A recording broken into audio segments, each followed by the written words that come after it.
ഹോട്ടലുകളെ പ്രതിസന്ധിയിലാക്കി പാചകവാതക വില കുത്തനെ കൂട്ടി. 19 കിലോ സിലിണ്ടറിന് ഒറ്റയടിക്ക് കൂട്ടിയത് 993 രൂപ.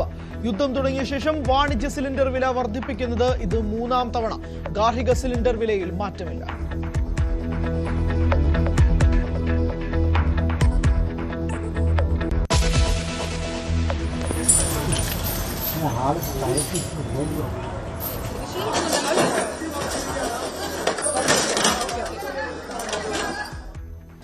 ആനക്കലിയിൽ ഇന്ന് പൊലിഞ്ഞത് 2 ജീവൻ. അങ്കമാലി കിടങ്ങൂരിൽ വിരണ്ടോടിയ ആന ലോറി ഡ്രൈവറെ ചവിട്ടിക്കൊന്നു. മരിച്ചത് പത്തനംതിട്ട സ്വദേശി വിഷ്ണു.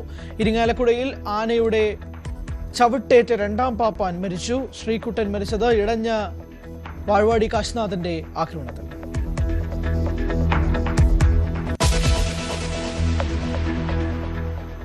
സംസ്ഥാനത്ത് പാമ്പ് കടിയേറ്റ് ഒരാൾ കൂടി മരിച്ചത് കൊല്ലം മൺട്രോത്തുരുത്ത് സ്വദേശി രാജേന്ദ്രൻ. കോതമംഗലം വടാട്ടുപാറയിൽ പറമ്പിൽ നിന്ന് രാജവെമ്പാലെ പിടികൂടി.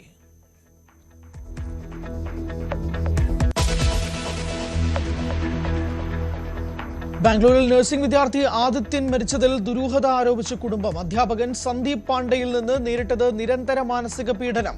മകനെ ലഹരിക്കടിമയായി ചിത്രീകരിക്കാൻ ശ്രമിച്ചു. കുടുംബ പ്രശ്നമാണ് മരണകാരണമെന്ന് വരുത്തി തീർക്കാൻ ശ്രമം നടക്കുന്നതായും അച്ഛൻ.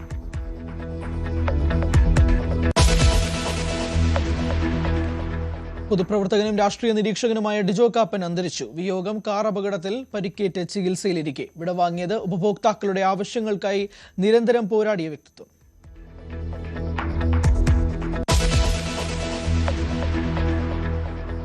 പശ്ചിമേഷ്യയിൽ സ്ഥിതി വീണ്ടും സങ്കീർണം. ഇറാനുമായുള്ള യുദ്ധം കൂടുതൽ ശക്തമാക്കേണ്ടി വരുമെന്ന് ട്രംപിന്റെ മുന്നറിയിപ്പ്. ഇറാൻ തുറമുഖം ലക്ഷ്യമിട്ടുള്ള അമേരിക്കൻ കടന്നുകയറ്റം നോക്കി നിൽക്കില്ലെന്ന് ഇറാൻ പ്രസിഡന്റ്. വെടിനിർത്തലിന് ശേഷവും ലെബനനിൽ ആക്രമണം തുടർന്ന് ഇസ്രായേൽ.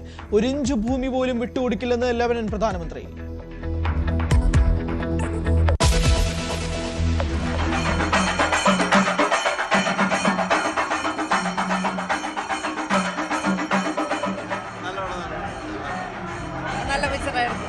നല്ല മൂവിയാണ്.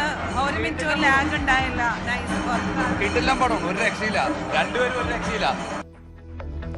പേട്രിയറ്റിന് ആവേശത്തോടെ വരവേറ്റ ആരാധകർ. മമ്മൂട്ടിയും മോഹൻലാലും ഒന്നിക്കുന്നത് 18 വർഷങ്ങൾക്ക് ശേഷം. ആദ്യ ദിനത്തിലെ ഷോകളെല്ലാം ഹൗസ്ഫുൾ.